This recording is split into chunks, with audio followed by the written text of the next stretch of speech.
Praise the Lord. హల్లెలూయా హల్లెలూయా. అందరికీ వందనాలు బిడ్డారా. మీ అందరికీ కూడా గుడ్ ఫ్రైడే శుభాకాంక్షలు తెలియపరుస్తున్నాను. మరి మన అందరం కూడా ఇప్పటి వరకు దేవుని సన్నిధిలో మరి చక్కగా పాటలు పాడుకొని ఆయన మన కొరకు చేసినటువంటి త్యాగాన్ని జ్ఞాపకం చేసుకుంటూ ఆయన సన్నిధిలో కొద్ది సమయం మన హృదయాలను ఆయన సన్నిధిలో కుమ్మరించుకున్నాం. ఈ సమయంలో మన వాక్యాన్ని విందాం. గుడ్ ఫ్రైడే అంటే ఏంటో తెలుసు, గుడ్ ఫ్రైడే ఎందుకు సెలబ్రేట్ చేసుకుంటామో తెలుసు, అన్నీ తెలుసు. కానీ ఈరోజు మరొక విషయాన్ని గుడ్ ఫ్రైడే సందర్భంగా మనం నేర్చుకుందాం. చూద్దాం రండి. పరిశుద్ధ గ్రంథమైన బైబిల్లో నుండి లూకాసు సువార్త 9వ అధ్యాయము 23వ వచనం. లూకాసు సువార్త 9వ అధ్యాయము 23వ వచనం.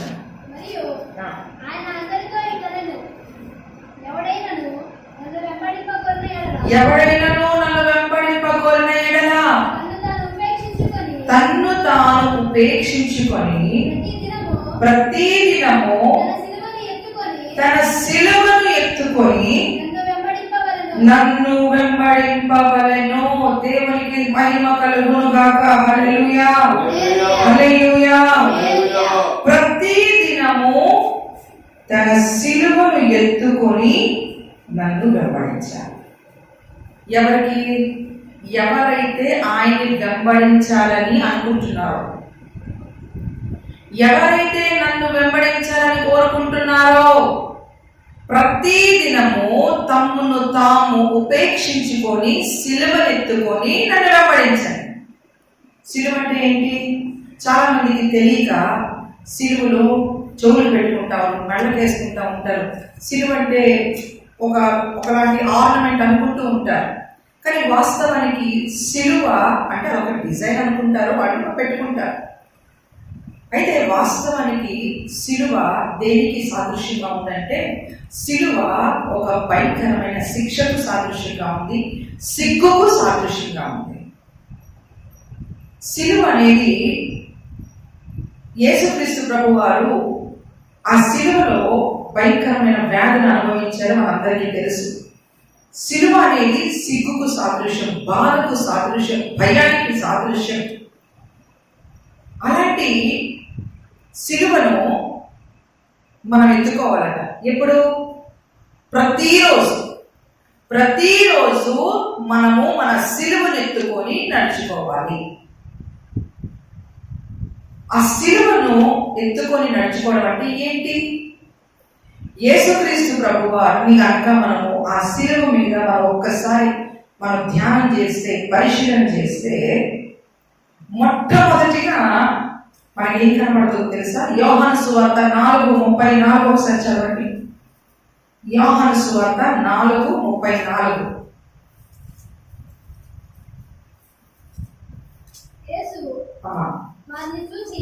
వారిని చూచి నన్ను పంపిన వారి చిత్తము నెరవేర్చుటయు ఆయన పని తుదముట్టించుటయు నాకు ఆహారమై ఉన్నది. సిలువలో నుండి మనం నేర్చుకోవలసిన పాఠము, ప్రతిరోజు మనం జ్ఞాపకం ఉంచుకోవలసిన పాఠము, ప్రతిరోజు ప్రభువుని వెంబడిస్తున్న మనము ప్రతిరోజు చేయవలసిన ఒక పని ఏంటంటే దేవుని చిత్తము నెరవేర్చాలి. హల్లెలూయా హల్లెలూయా. దేవుని చిత్తము నెరవేర్చడం. Praise the Lord. యేసుక్రీస్తు ప్రభు వారు ఎప్పుడు కూడా విరామించడం కానీ, దేవుని చిత్తాన్ని చేయకుండా ఆయన ఇష్టానుసారంగా ఉండడం మనం ఎక్కడ చూడం పరిశుద్ధ గ్రంథమైన బైబిల్లో. ఆయన ఏ పని నిమిత్తమైతే ఈ భూమి మీద పంపబడతారో, ఏ పని నిమిత్తమైతే ఈ లోకానికి వచ్చారో, ఆ తండ్రి చిత్తాన్ని సంపూర్తి చేసేంత వరకు కూడా ఆయన ప్రయాసపడుతూనే ఉన్నారు. ప్రతిరోజు మనం సిలువను ఎత్తుకొని ఆయన వెంబడించాలంటే దాని అర్థం ఏంటంటే, ప్రతిరోజు దేవుని చిత్తం మన పట్ల ఏంటో అది జరిగిస్తూ ముందుకు వెళ్ళాలి. హల్లెలూయా. మనం పాపం చేయడం దేవుని చిత్తమా? కాదు. దేవుని సన్నిధిలో ప్రార్థించకుండా ఉండడం దేవుని చిత్తమా? కాదు. వాక్యాన్ని ధ్యానించకుండా ఉండడం దేవుని చిత్తమా? కాదు. సువార్త ప్రకటించకుండా ఉండడం దేవుని చిత్తమా? కాదు. దేవుని కొరకు ప్రయాసపడకుండా ఉండడం దేవుని చిత్తమా? కాదు. ప్రతిరోజు దేవుడికట యేసుక్రీస్తు ప్రభు వారికి దేవుని చిత్తము చేయడం అనేది ఆహారముగా పానీయముగా మారిపోయింది.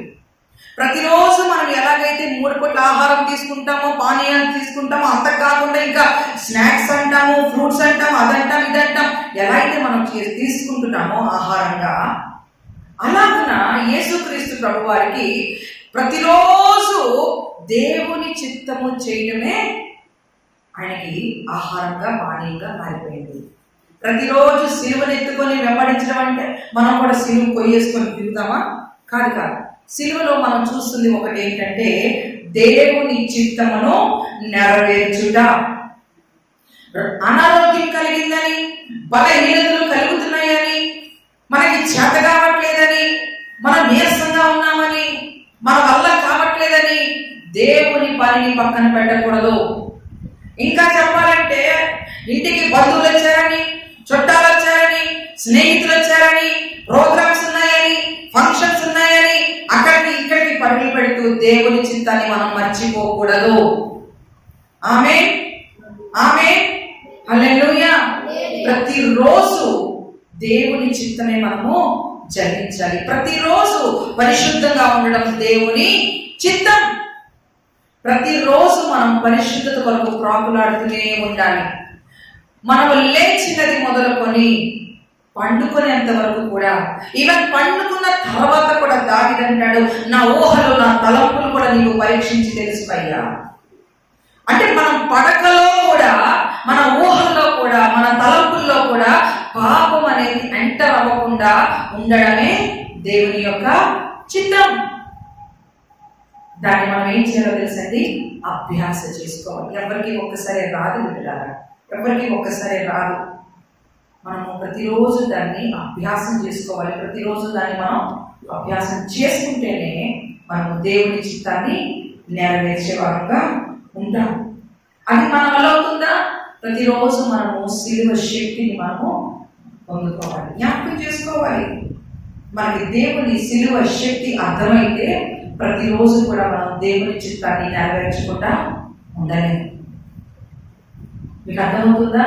ఆయన్ని వెంబడించకోరిన వాడు తను తాను ఉపేక్షించుకొని, తను తాను కాదనుకొని, వద్దనుకొని, నాకు ఒంట్లో బాగాలేదండి, లేదు అసలు నీవైతే కదా నీ ఒంట్లో బాగోకపోవడం ఉండడానికి. నిన్ను నీవు ఉపేక్షించుకో, నిన్ను నీవు కాదనుకో. నీ శరీరంలో బలహీనతలో, నీ శరీరంలో రుగ్మతలో, నీ శరీరంలో ఉన్న వేదనలు అది మర్చిపో, పక్కన పెట్టు. నిన్ను నీవు కాదనుకో, నిన్ను నీవు వద్దనుకో. నీకున్న ఇష్టాలను, నీకున్న అలవాట్లను నువ్వు పక్కన పెట్టి నువ్వేం చేయాలా? దేవుని చిత్తం కొరకు ప్రాకులాడాల. ఒక రోజా, 2 రోజుల, ఆదివారాల, కేవలం శుక్రవారాల కాదు కాదు, ప్రతి దినము. హల్లెలూయా, హల్లెలూయా, దేవునికి స్తోత్రం. రెండవదిగా చూస్తే మళ్ళీ మనం ఎలా ముందుకు సాగిపోవాలో సిలువనెత్తుకొని చూస్తే చూద్దాం రండి. ఫిలిప్పీలకు రాసిన పత్రిక 2వ అధ్యాయము 8వ వచనం. ఫిలిప్పీలకు రాసిన పత్రిక 2వ అధ్యాయము 8వ వచనం. మరియు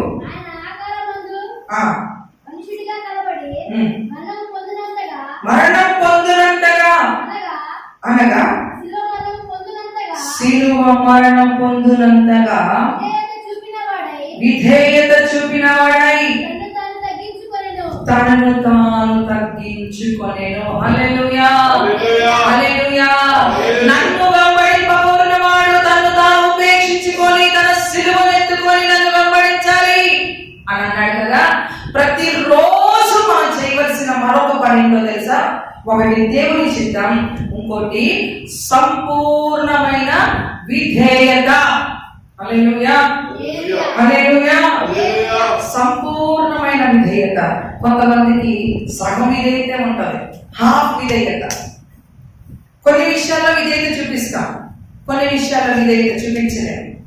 కానీ దేవుడు అంటున్నాడు మీరు సంపూర్ణ విధేయత.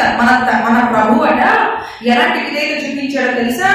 ఆయన సంపూర్ణమైన విధేయత చూపించాడు. హల్లెలూయా, హల్లెలూయా. ఎంతగా విధేయత చూపించాడంటే తను శిలువ మరణముకు అప్పగించుకున్నంతగా సంపూర్ణమైన విధేయత మన యేసయ్య మనకి మాదిరిగా చూపిస్తుంది.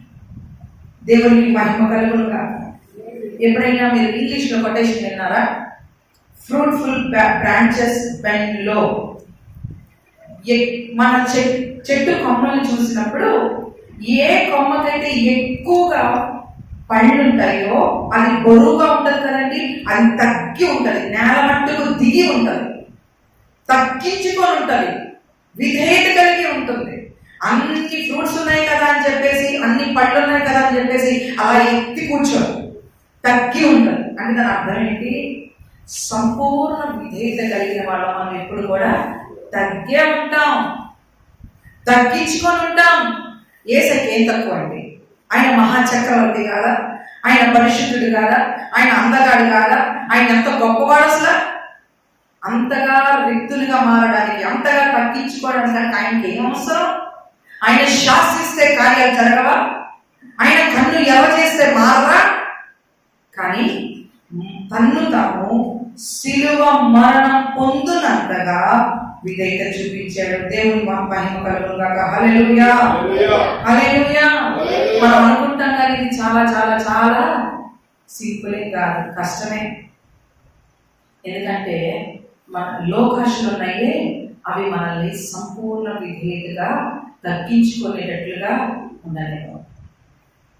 మనం ఏం చేయాలి? అప్పుడు దేవుని వెంబడించాలని కోరుకుంటున్నాం కదా, మరి ప్రతిదినము సిలువెత్తుకోవాలి కదా, మరి ప్రతిరోజు ఏం చేయాలి? ప్రతిరోజు ఇది ప్రాక్టీస్ చేయాలి. ఏం ప్రాక్టీస్ చేయాలి? సంపూర్ణ విధేయత చూపించిన ఎలాగో ప్రాక్టీస్ చేయాలి. హల్లెలూయా, హల్లెలూయా. దేవునికి మహిమ కలుగును గాక. సపోజ్ ఆ రోజు మీ ఇంట్లో మంచి వంటకాలు చేశారనుకోండి, ఇంట్లో మంచి వాసన గుమ్మాయించి కొడుతుంది, ఆకలిస్తుంది, నీకు బాగా వెళ్ళి తిందాం అనుకుంటారు. దేవుడు ఎందుకో మీ హృదయంలో ప్రేరేపిస్తారు, ఉపవాసం ఉండి ప్రార్థన చేయాలంటారు. వెళ్తారా? బాబోయ్, biryani, halwa, variety of items ఉంటాయి, వెళ్ళగలమా? కానీ వెళ్తే సంపూర్ణ విధేయత, దేవునికి విధేయత చూపించినట్లే. అవునా కదా? కొంతమంది ఈరోజు ఉపవాసంతో ఉండి ప్రార్థన చేస్తారనుకుంటారు. ఆ రోజు ఎవరో పిలుస్తారు, మా ఇంట్లో ఫంక్షన్కి వస్తావా అని. ప్రభా తూచి ఈరోజు వద్దులే ప్రభా, రేపు చేస్తాను, రేపు ఉండిపోతాను ప్రభా, ఫాస్ట్ ఈరోజు ఒక పూటే ఉంటాను అనుకున్నాను, రేపు ఫుల్ డే ఫాస్టింగ్ చేసేస్తాను. అది విధేయత వింటారా? మనము నిర్ణయం తీసుకోకూడదు, తీసుకుంటే నిర్ణయానికి కట్టుబడిపోవాలి. అది నష్టమైన లాభమైన. హల్లెలూయా, హల్లెలూయా. నీతిమంతుడు మాట ఇస్తే మాట తప్పడట. అది మేలే జరగని, నష్టమే జరగని, అది మంచి జరగని, కీడే జరగని, ఒక్కసారి నీవు మాట ఇస్తే ఆ మాటను ఎన్నడూ కూడా తప్పకూడదు. దేవునికి మాట ఇచ్చావా? ప్రభు నేను ఇలా జీవిస్తాను, ఇలా జీవిస్తాను, ఇలా ఉంటాను మాట ఇచ్చావా? నీకు అది అనుకూలమైన పరిస్థితులు కాకపోయినా, నీకు ప్రతికూల పరిస్థితులే నీ జీవితంలో ఎదురైనా, నీ పరిస్థితులు ఏవి కూడా నీవు అనుకున్నట్లుగా ముందుకు వెళ్ళడానికి నీకు సహకరించకపోయినా, నీవు ఒక తీర్మానం తీసుకున్నావు కదా ప్రభు సన్నిధిలో, ఆ తీర్మానానికి నువ్వు కట్టుబడిపోవాలి. దాన్ని ఏమంటారో తెలుసా? సంపూర్ణ విధేయత చూపించడం అంటారు. హల్లెలూయా, హల్లెలూయా. దేవునికి మహిమ కలుగును గాక. దేవునికి స్తోత్రం. ఇలా ఈ సమయంలో మరొక మాటను చూద్దాం. యోహాను సువార్త 17వ అధ్యాయము 3-4 వచనాలు. యోహాను సువార్త 17వ అధ్యాయము 3-4 వచనాలు చూద్దాం.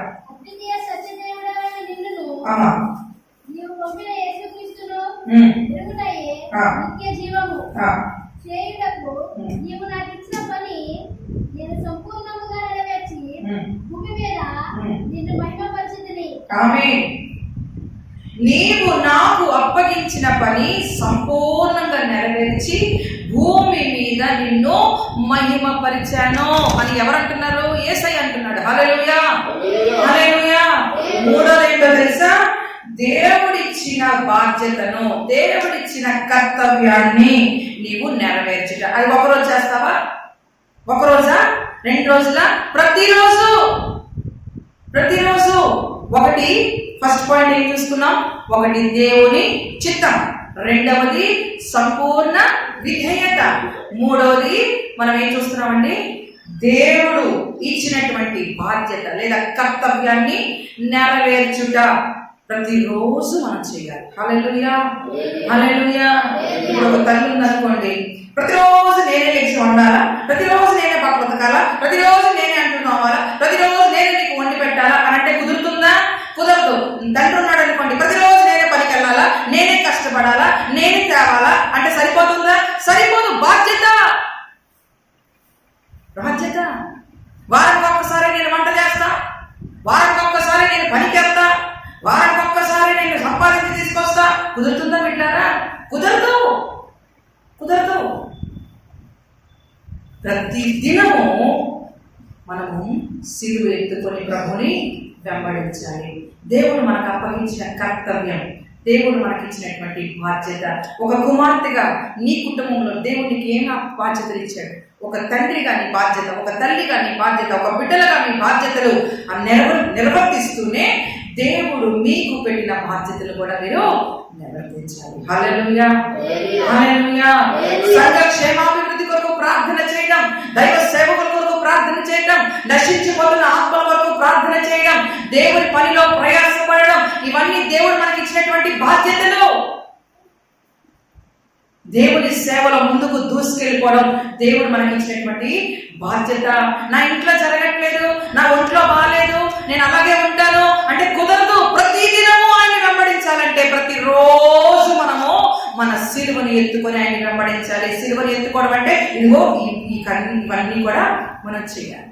యేసు ప్రభు వారు అంటున్నారు, ఆయన భూమి మీదంట దేవుడిచ్చిన సమస్త పనిని, బాధ్యతను నెరవేర్చి భూమి మీద తండ్రిని మహిమపరిచాడంట. హల్లెలూయా, హల్లెలూయా.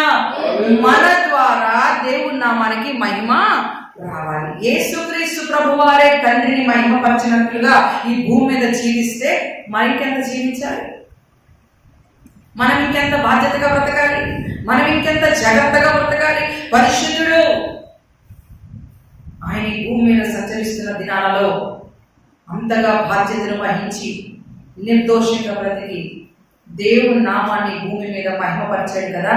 మరి మనము ఆయన బిడ్డలంగా మనం కూడా దేవుని నామాన్ని ఈ భూమి మీద మహిమపరిచే వారుగా మనం ఉండాలి. దేవుని నామానికి మహిమ కలుగును గాక. దేవునికి స్తోత్రం. హల్లెలూయా, హల్లెలూయా, హల్లెలూయా. 4వ మాట చూద్దాం. చూడండి బిడ్డలారా, ఫిలిప్పీయులకు రాసిన పత్రిక 2వ అధ్యాయము 6-7 వచనాలు చదువుకుందాం. ఫిలిప్పీయులకు రాసిన పత్రిక 2వ అధ్యాయము 6-7 వచనాలు.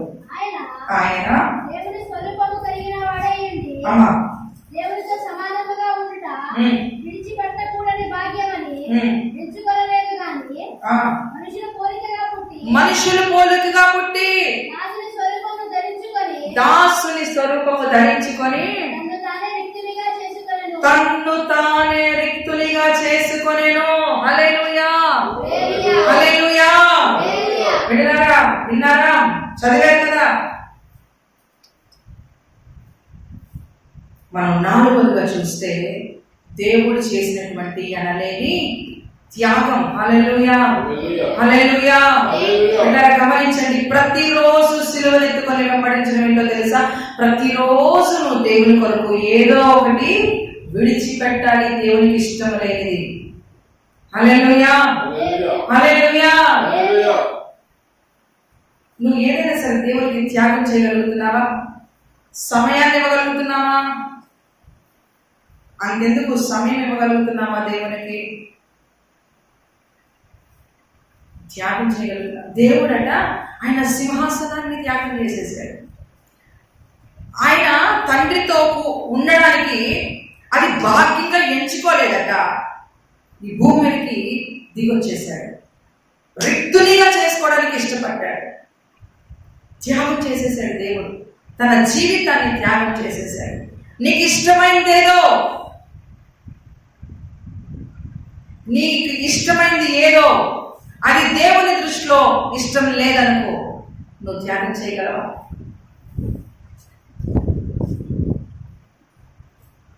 ఏది నువ్వు ఎక్కువ ఇష్టపడుతున్నావో, అబ్రహాము తన ఏకైక కుమారుడిని బాగా ఇష్టపడ్డాడు. దేవుడు తీసుకొచ్చి బలిపీఠం మీద పెట్టమన్నాడు. మారు మాట్లాడలేదు. కానీ దేవుడు బలులను కోరువాడు కాడు. పరీక్షించాడు అంతే. ఆ పరీక్షలో అబ్రహాము నెగ్గాడు. అందుకే విశ్వాసులకు తండ్రిగా ఆయన పిలువబడుతున్నారు. హల్లెలూయా, హల్లెలూయా. దేవుడు అడిగింది నువ్వు ఇవ్వగలుగుతున్నావా? లోకాన్ని వదలగలుగుతున్నావా? లోకాశల్ని వదులుకోగలుగుతున్నావా? శరీర సుఖాలను వదులుకోగలుగుతున్నామా? దేవునికి ఇష్టం లేని అంగులు ఆర్భాటాలు వదులుకోగలుగుతున్నామా? పేరు ప్రఖ్యాతులు వదులుకోగలుగుతున్నామా? ఏమి త్యాగం చేస్తున్నాం మనం? ఆయనను వెంబడించగోరిన వాళ్ళు ఎవరైతే ఉన్నారో వాళ్ళు తమ్మును తాము ఉపేక్షించుకొని సిలువను ఎత్తుకొని ప్రతిదినము ఆ సిలువను ఎత్తుకొని ఆయన్ని వెంబడించాలి. అందులో 4వది మనం ఏం చూస్తున్నామండి?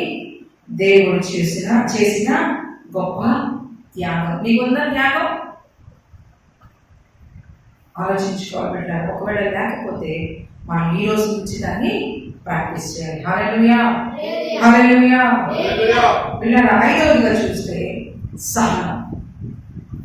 గొప్ప సహనం మనం దేవుళ్ళలో చూస్తాం. ఈ సహనం ఎప్పుడు ఉండాలట? ఎవరైనా ఇంటికి బంధువులు వస్తే సహనంగా ఉంటాం, చుట్టాలు వస్తే సహనంగా ఉంటాం. వాళ్ళు లేకపోతే చూడాలి, మనల్ని విజృంభించేస్తాం. ఎక్కడ అరిచామంటే డిటిఎస్ కూడా పని చేయదు. అదే ఎవరిని వస్తే పిల్లల్ని కానీ భర్త దగ్గర కానీ అంత అడుగు పొరుగు ఇలా మేనేజ్ చేస్తాం. కానీ ఈ సహనం అంట ప్రతిరోజు మనకు ఉండాలంటే యేసయ్య చాలా సహించుకున్నాడు. దేవునికి మహిమ కలుగుగాక. దేవునికి స్తోత్రం. దేవుడు మనకి నేర్పిస్తున్న ఈ ఘనమైన పాఠాలు. హల్లెలూయా, హల్లెలూయా, హల్లెలూయా. ఇలా చాలా సహనంగా ఉంటారు. యేసయ్యను వాళ్ళు చాలా ఎగతాళి చేశారు, అవమానపరిచారు, అపహసించారు కదా. నువ్వు నిజంగా దేవుని కుమారుడైతే దిగిరా, ఛాలెంజింగ్ చేశారు కదా. ఏం మాట్లాడుతున్నావా మీరు అని ప్రభు ఒక్కటైనా కాని మాట పలికాడా? లేని మాట పలికాడా? వాటిని వెంకిపరిచారా? కొన్ని వాళ్ళైనా సరే అపహాస్యం చేశారా? ఏమీ చేయలే. ఎంత సహించుకున్నాడండి.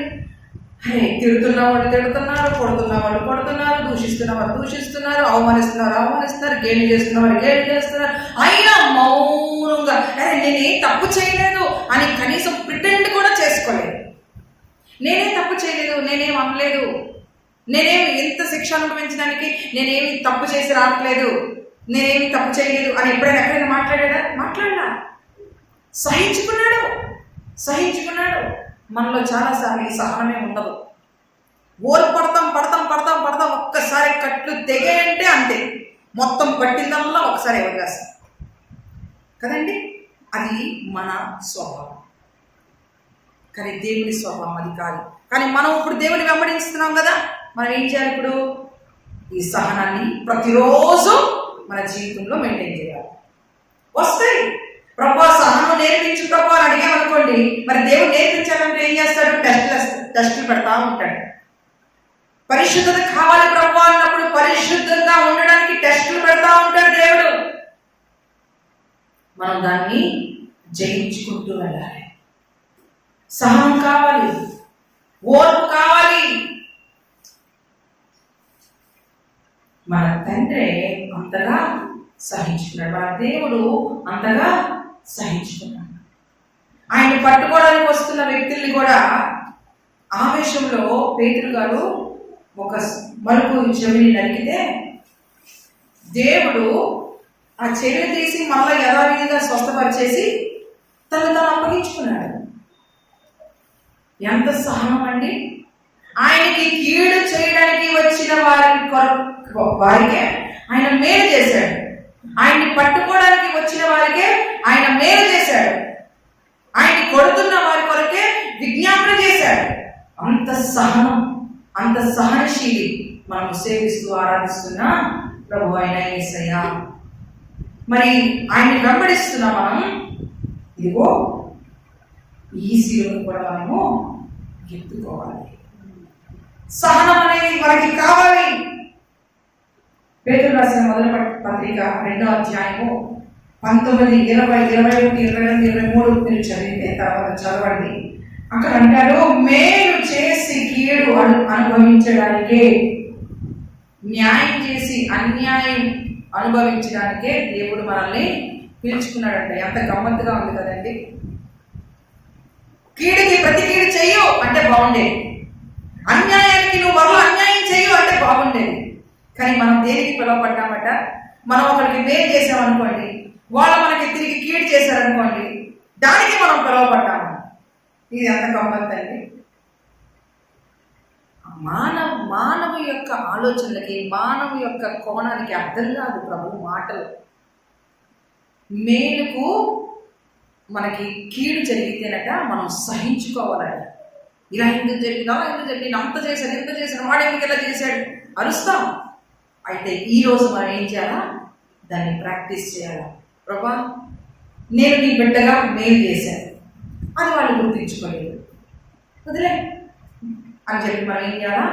వదిలే ప్రభా, నేను క్షమించేసానులే ప్రభా, ఓన్లే ప్రభా, అందుకే నేను పిలుచుకున్నావుగా, సహించుకుంటానులే ప్రభా.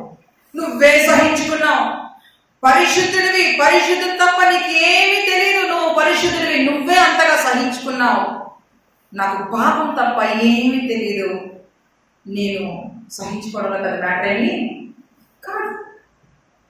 హల్లెలూయా, హల్లెలూయా. సహించుకోవడం చాలా అలవాటు చేసుకోవాలి, నేర్చుకోవాలి. ఎందుకంటే అందరూ మనకు నచ్చినట్లుగానే మన చుట్టుపక్కల ఉండరు.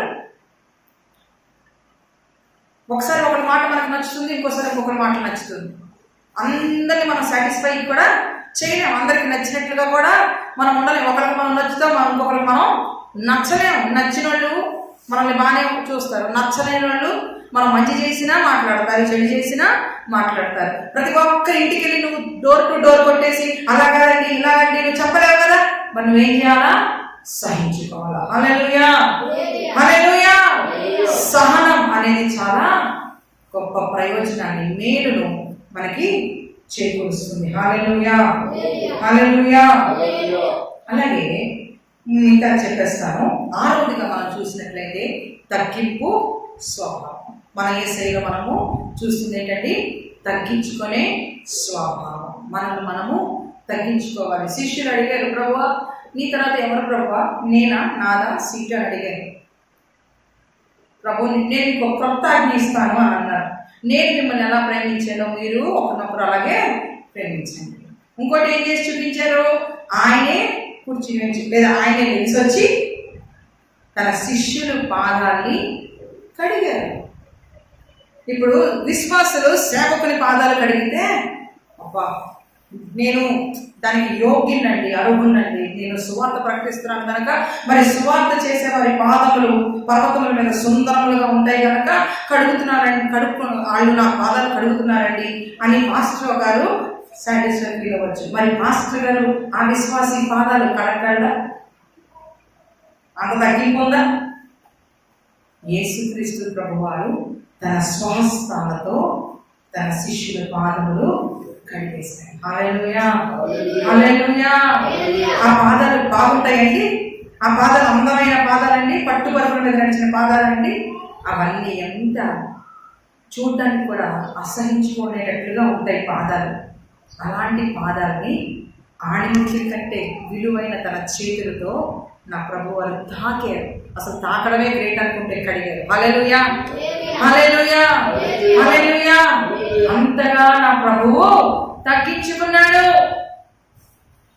ఎవరైతే తగ్గించుకుంటారో దేవుడు వారిని ఖచ్చితంగా హెచ్చిస్తాడు. యేసయ్య తగ్గించుకున్నాడు. యేసు నామం అన్ని నామముల కంటే పై నామముగా హెచ్చింపబడింది, ఉన్నతంగా అది ఎంచబడింది. హల్లెలూయా, హల్లెలూయా.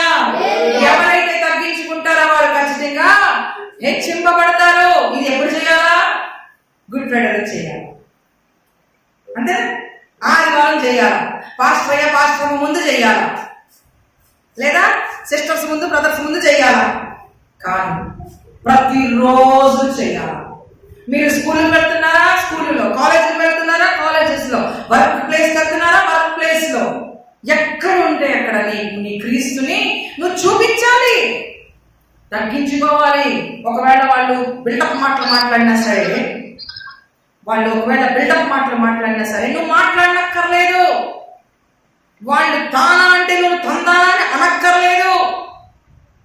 నీవు తగ్గించుకో. హల్లెలూయా, హల్లెలూయా. ఎంత తగ్గించుకుంటానో నువ్వు మాట్లాడనక్కర్లేదు. నేను ఎప్పుడు కూడా కంట్రోలింగ్ ఉంటుంది, కానీ ఒకసారి బ్లాస్ట్ అయిపోతా ఉంటాను. నేనే కదా అతిథిలో నేను కాదు, నేను మనిషినే కదా. భలేవారు నన్ను అలా చూస్తున్నారు, మరి నేను బ్లాస్ట్ అయిపోతాను. కానీ దేవుని సిలువ ధ్యానం చేస్తున్నప్పుడు, ఆయన సిలువను నేను నిదానించి పరిశీలన చేస్తున్నప్పుడు ప్రభువారు నన్ను కూడా మారుస్తున్నాడు, చెక్కుతున్నాడు. ఇంకా చెక్కబడాలి, ఇంకా మార్చబడాలి, ఇంకా నేను పరిపూర్ణతలోనికి నేను వెళ్ళడానికి ప్రయాసపడుతున్నాను. నేనే పరిపూర్ణాన్ని కాదు, నేను ఇంకా దాని కొరకు ప్రయాసపడుతున్నాను. హల్లెలూయా, హల్లెలూయా, హల్లెలూయా. తగ్గించుకోవడం చాలా ప్రాముఖ్యమైనది. ఇంకోటి ఆయన స్వభావం ఏంటో తెలుసా? క్షమించే స్వభావం. దేవునికి మహిమ కలుగును గాక. క్షమించే స్వభావం. ఎంతగా క్షమించాడంటే దేవుడు, ఆయన కొట్టి చంపేస్తుంటే తండ్రి ఫస్ట్ మాట, సిలువ ఎక్కిన తర్వాత ఫస్ట్ మాట, ప్రభా నన్ను జ్ఞాపకం చేసుకో అనలే, నన్ను ఎందుకు చెయ్యి విడిచిపెట్టేసావు అనలా. ఫస్ట్ మాట ఏం పలుకుతున్నాడు తెలుసా? అంతగా శ్రమ పెడుతుంటే, అంతగా హింస పెడుతుంటే, అంతగా కొడుతుంటే, కనికరం లేకుండా ప్రవర్తిస్తున్నప్పుడు ఏమంటున్నాడంటే, తండ్రి వీళ్ళు ఏం చేస్తున్నారు, వీళ్ళకి అర్థం కావట్లేదయ్యా, వీరికి తెలియదు పాపం, క్షమించి. మనం అంటామా? వాళ్ళకి తెలిసినా వాళ్ళు చేస్తున్నా ఫోన్లే ప్రభు క్షమించి అని అంటామా? ప్రభు నన్ను క్షమించు, నన్ను క్షమించు, ఏ కీడు నా మీదకి రాకుండా చేయి, ఏ శోధ నా మీదకి రాకుండా చేయి అని మనం ప్రార్థన చేస్తాం. కానీ ప్రభువా వారిని క్షమించు, ఏ కీడు వారి మీదకి వెళ్లకుండా కాపాడు అని మనం ఎక్కడ ప్రార్థన చేస్తామండి? సిలువ నేర్పిస్తుంది మనకి. హల్లెలూయా, హల్లెలూయా. సిలువ మనకి నేర్పిస్తుంది ఏంటో తెలుసా? నీవు ఎవరినైనా ఎంతటి అన్యాయం నీకు చేసినా, ఎంతటి అవమానం నీకు తెచ్చిపెట్టినా, ఎంతటి ద్రోహం నీకు చేసినా నువ్వు క్షమించే, అంతే. మరలా జ్ఞాపకం పెట్టుకోవద్దు, క్షమించేసేది, వదిలేసేది, లిమిట్. ఒకవేళ వాళ్ళు జ్ఞాపకం పెట్టుకుంటే అది వాళ్ళ పొరపాటు, వాళ్ళ తప్పు. మనం జ్ఞాపకం పెట్టుకోవద్దు, ఎందుకంటే మన దేవుని యొక్క సిలువ మనకు అది నేర్పిస్తుంది. మన సిలువను మనం ఎత్తుకోవాలి ప్రతిరోజు, మనం ఇది చేయాలి. హల్లెలూయా. అలాగే 8వ చూస్తే యేసయ్య ప్రేమ. సిలువలో మనకి ఏం కనపడుతుందండి? యేసయ్య ప్రేమ. మనం దేవుణ్ణి వెంబడించడానికి మనం ఏం చేయాలని? ఇప్పుడు ఆ ప్రేమను మనం క్యారీ ఆన్ చేయాలి. హల్లెలూయా, హల్లెలూయా, హల్లెలూయా. ఏ మొహం అనేది? వాడికి మొహం వేసుకొని పక్కనే అన్నాడు అనుకోండి ఎవరైనా, మనం ఏమన్నా, జస్ట్ ఇలా బయటకు వచ్చాం, చెప్పులు వేసుకున్నాం, అలా డోర్ ఏమో వేసి వస్తున్నాం, ఏం మొహం నిద్ర ఎలా మొహం పక్కన అని అన్నారు అనుకోండి, నవ్వేసుకొని సారీ నాన్న నువ్వు వస్తున్నావు చూసుకోలేదు, సారీ అన్నయ్య వెళ్ళిపోండి, లేదా బ్రదర్ సారీ బ్రదర్ నేను చూసుకోలేదు అని అంటామండి. ఏం మాట్లాడుతున్నారా? తాగొచ్చావా? నెత్తికెక్కింది ఏమన్నా? ఎవరిని అంటున్నావు? నేను ఎవరన్నా తెలుసా? నా హోదా ఏంటో తెలుసా? నా బిల్డప్ తెలుసా నీకు? నీకేంది కాదు, అవన్నీ అవసరమా? వాడు అడిగాడా? అడగలేదా? అంటారు, రెచ్చగొడతారు. మనల్ని అనకపోతే ఇంకెవరిని అంటారు? మనల్ని తిట్టబడితే ఎవరిని తిట్టారు? మన యేసయ్యనే తిట్టారు, మనం తిట్టరా? మన యేసయ్యనే దూషించారు, మనం దూషించరా? మన యేసయ్యనే ఈ లోకం అర్థం చేసుకోలేదు, మనల్ని అర్థం చేసుకుంటారా? మా మమ్మీ డాడీ నన్ను అర్థమే చేసుకోలేదు, ఎందుకు చేసుకుంటారు? ఆ మనుషులు కాదా? మా కుటుంబీకులకి నేను అర్థమే కాను, ఎందుకు అర్థం అవుతావు? వాళ్ళు మనుషులేగా. నీ దేవుణ్ణే, అంతటి పరిశుద్ధుణ్ణే, అంతటి విమోచకుణ్ణే, అంతటి సజీవుణ్ణే, అంత మేలు చేసే దేవుణ్ణే ఈ లోకము కొంచెం కూడా అర్థం చేసుకోలేదు. నేను ఎందుకు అర్థం చేసుకుంటారు? ఆ బాటలో నడుస్తున్నావుగా, మరి నువ్వేం చేయాలా?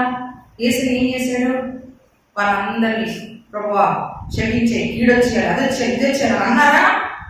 ప్రేమ, దేవుని ప్రేమ. మనం ఎన్నిసార్లు తప్పులు చేశాము, మనం ఎన్నిసార్లు దేవుని మార్గాన్ని తొలగిపోయాము, అయినా మనల్ని సహించుకున్నాడు. మన కొరకు ఆయన సహించుకొని సహనంతో ఉన్నాడు.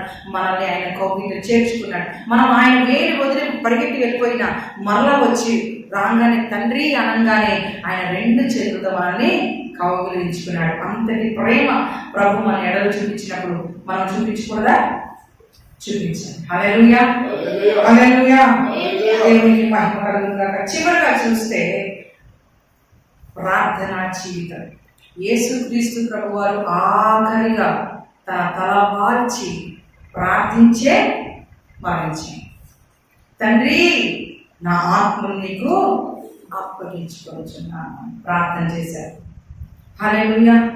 ఆయన శరీరధారి అయిన దినాలలో మహారోదనముతో, మహావేదనతో తను మరణం నుండి తప్పించువానికి విజ్ఞాపనలు, యాచనలు, ప్రార్థనలు చేసి ఆయన తన జీవితాన్ని ముందు కొనసాగించారు. హల్లెలూయా, హల్లెలూయా.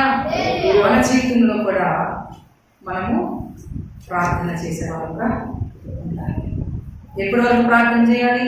కష్టాలు వస్తే ప్రార్థన చేయాలి. ఏమైనా మేలు జరగాలంటే ప్రార్థన చేయాలి. అనారోగ్యం పోవాలంటే ప్రార్థన చేయాలి. కాదు, ప్రతి క్షణం మనము ప్రార్థన జీవితాన్ని కలిగి ఉండాలి. కష్టమైన, నష్టమైన, రోగమైన, బాధైనా, లేమైనా, ఖడ్గమైన, సమృద్ధి అయినా, ఎలాంటి పరిస్థితి అయినా ప్రతిరోజు మన జీవితంలో ఏముండాలి? ప్రార్థన ఉండాలి. హల్లెలూయా, హల్లెలూయా. ఇవి ఇప్పుడు చెప్పబడిన ఈ కొన్ని మాటలు ఇవి ఎప్పుడు ఉండాలి? ప్రతిరోజు ఉండాలి. ప్రతి దినము మన సిలువను మనం ఎత్తుకొని ప్రభువుని వెంబడించే వారంగా ఉండాలి. హల్లెలూయా, హల్లెలూయా. ఒక రోజు చేసి 2 రోజులు చేసి, లేదా ఇంకో గుడ్ ఫ్రైడేకి స్టార్ట్ చేసి ఈస్టర్తో క్లోజ్ చేసేసి మండే నుండి మనం విచ్చలవిడైపోకూడదు. అర్థమవుతుందా బిడ్డలారా? మనము ప్రారంభించింది అంతం వరకు కొనసాగించడానికి మనం ప్రభు దగ్గర కృప పొందుకోవాలి. ప్రభువా, నా వల్ల కాదు, నేను చేయలేను, కానీ నాకు నీ కృప కావాలి. నన్ను వెంబడింపబోలిన వాడు తన్ను తాను ఉపేక్షించుకొని తన సిలువ ఎత్తుకొని నన్ను వెంబడించాలి. ఏంటి ఆ సిలువ? ఇదిగో ఇవన్నీ చేయడం అంత ఈజీ అండి. ఇది సిలువే మనకి రోజు ఉంటుంది. అవునంటారా? కాదంటారా? ప్రతిరోజు మనము ఈ అనుభవాల్లో నుండి వెళ్తున్నప్పుడు మనము ఎవరిని వెంబడిస్తున్నామో మనము గ్రహించి అది జ్ఞాపకలో ఉంచుకొని మనం ముందుకు నడిచే వారంగా ఉండాలని ప్రభు వారు కోరుకుంటున్నాడు. కాబట్టి ఈ గుడ్ ఫ్రైడే రోజు ప్రభు వారు మనతో కొన్ని విషయాలు మాట్లాడేందుగా మనమందరం కూడా ఇలాగనే ఆయన సన్నిధిలో కొనసాగుతాం. ఇటు జీవితాన్ని మనం కలిగి ఉందాం. ఇలాంటి బ్రతుకును మనము జీవిద్దాం. కృప కలిగిన దేవుని ఆత్మ మనకు సహాయం చేసి నడిపించును గాక. ఆమేన్. ప్రార్థన చేసుకుందాం.